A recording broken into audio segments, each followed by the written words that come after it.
ओम श्री परमात्मने नमः। मैं प्रोफेसर हृदय अवस्थी अपने परम पूज्य गुरु जी वेदमूर्ति तपोनिष्ठ गीता उपनिषद पुराण और धर्मशास्त्र के विशेषज्ञ प्रोफेसर पंडित भगवत शरण शुक्ल जी के साथ में आप सभी का Awasthi Ayurveda anatomy yoga and spirituality channel पर हार्दिक स्वागत करता हूँ। हम लोग गीता के 14वें अध्याय में हैं और गुरु जी सरल व्याख्या कर रहे हैं। गुणातीत के लक्षणों पर चर्चा चल रही है और 25वां श्लोक है जिसकी आज व्याख्या गुरु जी करेंगे। तो हम लोग चलते हैं गुरु जी की ओर। शुक्लां ब्रह्म विचारसार परमा माद्यां जगद्व्यापिनीं वीणा पुस्तकधारिणीं मघदां जाड्यान्धकारापहां हस्ते स्फाटिकमालिकां विदधतीं पद्मासने संस्थितां वन्दे तां परमेश्वरीं भगवतीं बुद्धिप्रदां शारदां। कृष्णाय वासुदेवाय हरये परमात्मने प्रणतक्लेशनाशाय गोविंदाय नमो नमः। इस चैनल से संबद्ध सभी विद्वद्गण, सभी जिज्ञासु छात्र वृंद, सहृदय सज्जन वृंद एवं इस चैनल के संस्थापक तथा प्रबंधक आचार्य हरिहृदय अवस्थी जी, इस गीता ज्ञान यज्ञ में आप सभी का स्वागत है। कल हम लोगों ने जो चर्चा की थी वो भी गुणातीत का ही एक उसका लक्षण का एक भाग था, जिसमें कई बातों को बतलाया गया था कि व्यक्ति को सुख और दुख में दोनों में समदृष्टि होना चाहिए और स्वस्थ होना चाहिए। उसको स्वस्थ का तात्पर्य है कि आत्मस्थ होना, आत्म में भाव वाला होना, और जो है जैसे कहा गया कि पत्थर और लोष्ट आश्म कंचन 3 शब्द का उच्चारण हुआ, मिट्टी में, पत्थर में और स्वर्ण में। अब यहाँ पर मिट्टी भी शब्द कहा, लोष्ट, आश्व और कंचन। कल भी इस पर चर्चा हुई थी। तो ये 3 का उच्चारण जो किया गया उसका मुख्य तात्पर्य क्या है? क्योंकि मृत्तिका के कई स्वरूप हैं। कोई मिट्टी ऐसी है जो सामान्य है, कुछ विशिष्ट भी है जो मूल्यवान भी होती है। पत्थर में भी है, सामान्य पत्थर भी होता है, और वही उसी पत्थर के रत्न होते हैं, वो भी मूल्यवान होते हैं। और स्वर्ण, धातुओं में स्वर्ण मूल्यवान है। अब यहाँ पर भगवान ने कहा कि तीनों में, वो चाहे मूल्यवान हो, चाहे अल्प मूल्य हो, चाहे बहुमूल्य हो या अमूल्य हो, सभी में समान दृष्टि होना। समान दृष्टि का तात्पर्य क्या है? समान दृष्टि का तात्पर्य है कि सब में निष्प्रिय भाव हो करके, जैसे सामान्य मिट्टी के ढेले को या सामान्य पत्थर को हम कोई उसको बहुत भाव नहीं देते हैं, आवश्यकता पड़ने पर उसका ग्रहण किया, नहीं है तो नहीं किया, कहीं भी पड़ा है उसको कोई लेने वाला नहीं है। परंतु तो स्वर्ण को आप कहीं छोड़ दे तो आपकी दृष्टि हटी नहीं कि अनेक व्यक्ति हैं उसको उठा लेंगे, रख लेंगे। परंतु आपकी दृष्टि कैसी होनी है? जैसे आपके लिए मिट्टी का ढेला है, वैसे ही पत्थर भी है, वैसे स्वर्ण भी है। सब में बराबर, अर्थात भगवान श्रीमन नारायण के अतिरिक्त जो संपूर्ण वस्तु नाशवान है, तो उसमें भी आपकी जो दृष्टि है वो सामान्य दृष्टि हो। और प्रिय के विषय में भी समान दृष्टि के रखने के लिए कहा गया, और अपनी स्तुति, अपनी निंदा के विषय में भी समभाव रखने के लिए कहा गया था। और दूसरी एक बात जो कही गई, धीर होना। धीर का तात्पर्य है कि व्यक्ति को किसी भी अवस्था में जो अपने अंदर का जो आनंद है उससे वह व्यक्ति कभी भी जो है वो विचलित नहीं होता है, जिसको हम दूसरी भाषा में स्थित प्रज्ञ कह सकते हैं। स्थिता संप्राप्ता सुव्यवस्थिता प्रज्ञा बुद्धि ही यस्य असौ स्थित प्रज्ञा, जो पूर्णतया इस बात को जानता है कि केवल आत्म तत्व भगवत तत्व ही मुख्य है, अन्य सब वो नाशवान है, उसकी कोई गणना नहीं है, ऐसा जो ज्ञानी व्यक्ति है, स्थितप्रज्ञ है, धीर है। आज जो बताया जा रहा है उसमें भी कई बातों को कहा जा रहा है। मानापमानयोस्तुल्य, आपका बहुत बड़ा सम्मान हो रहा है या बहुत बड़ा अपमान हो रहा है, तो जैसे मान और अपमान दोनों में समभाव का तात्पर्य क्या है? ना बड़ा सम्मान प्राप्त होकर के बहुत खुशी होना या बहुत बड़ा अपमान होने पर दुखी होना। प्रायः स्थिति बनती, हमारा कोई सम्मान करता है अनेक प्रकार से तो हम बड़े प्रसन्न होते हैं, और वहीं किसी ने अपमान किया तो दुखी भी होते हैं, उसके ऊपर क्रोध भी करते हैं। तो तात्पर्य यह हुआ कि दोनों अवस्थाओं में आपको समान अवस्था है।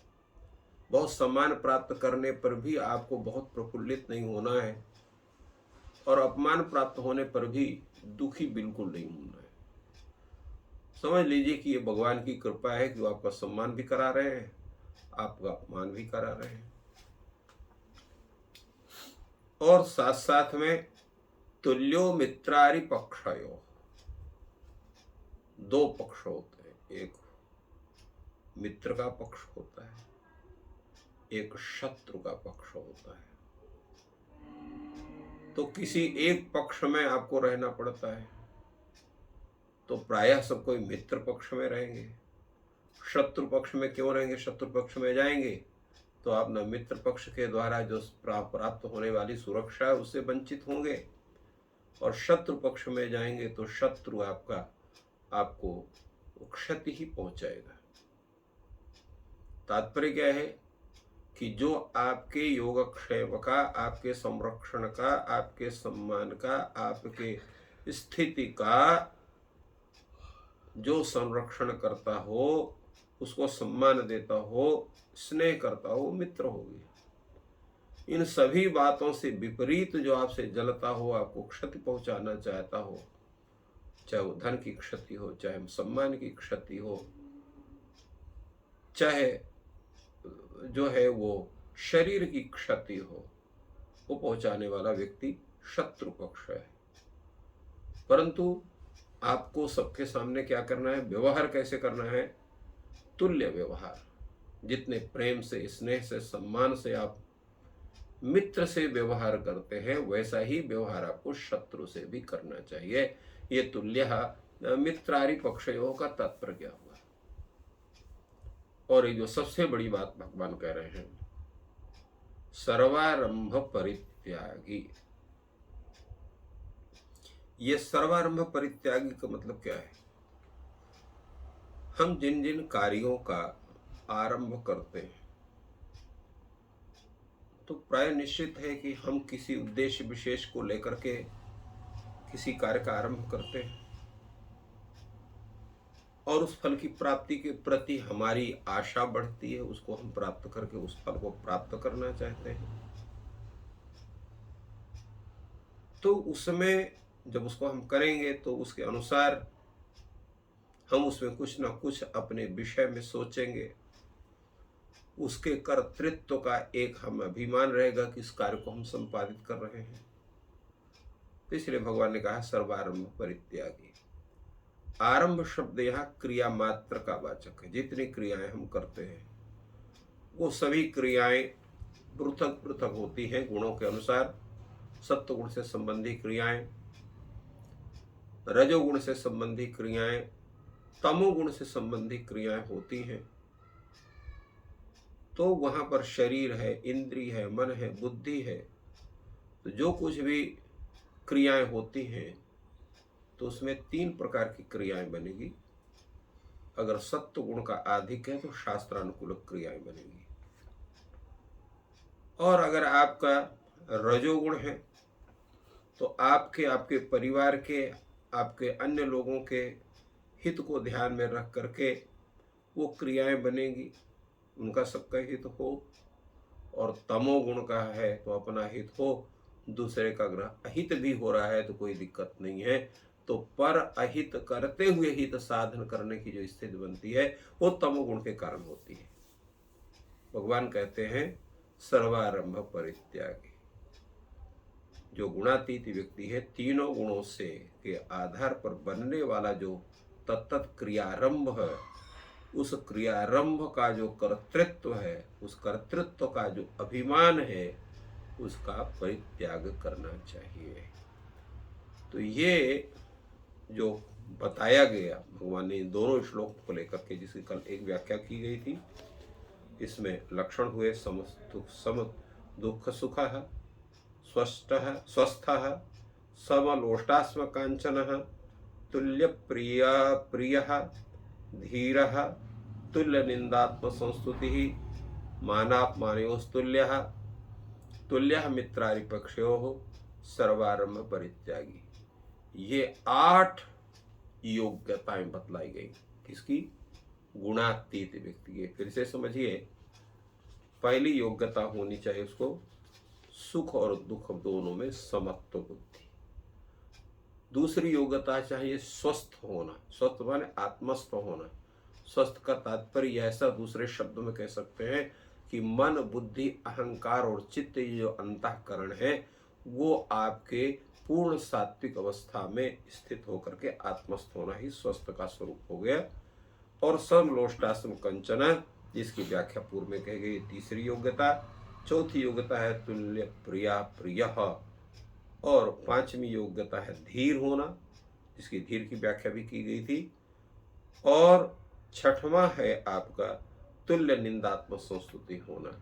ये हो गया का।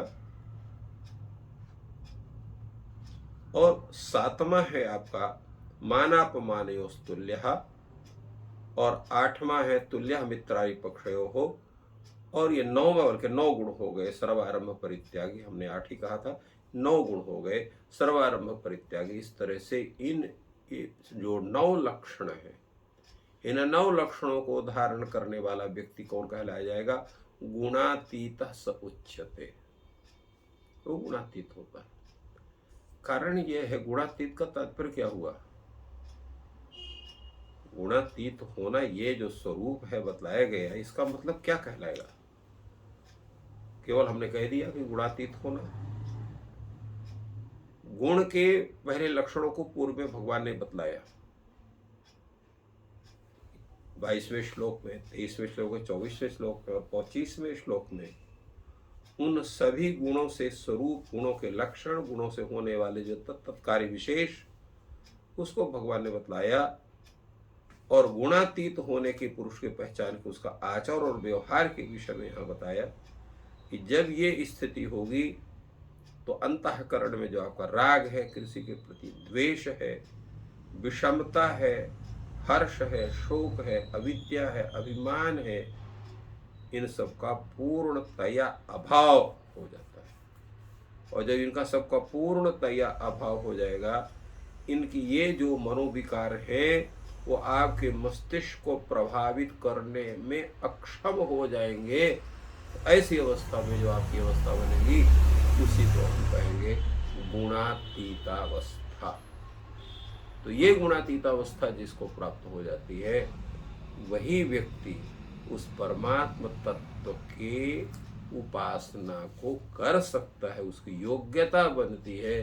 क्योंकि उसके पहले ये जो झंझावात है संसार का, उसका इतना आपके ऊपर प्रहार होता है कि आपकी बुद्धि उतनी स्वस्थ नहीं होती है कि उस परमात्मा से अविच्छिन्न रूप में जुड़ सके। इसलिए गुणातीत का ये जो स्वरूप है, इसको धारण करना अत्यंत आवश्यक है। इसी पर भगवान श्री कृष्ण ने हम लोगों को बतलाया। इस प्रकार गुरु जी ने गुणातीत के लक्षणों की सरल शब्दों में व्याख्या की और ये ज्ञान आपको लाभ प्रदान कर रहा है। अपने परिजनों को भी उसका लाभ दें, वीडियो को शेयर और लाइक करें और आपका दिन शुभ हो और ईश्वर आपकी सहायता करें। धन्यवाद।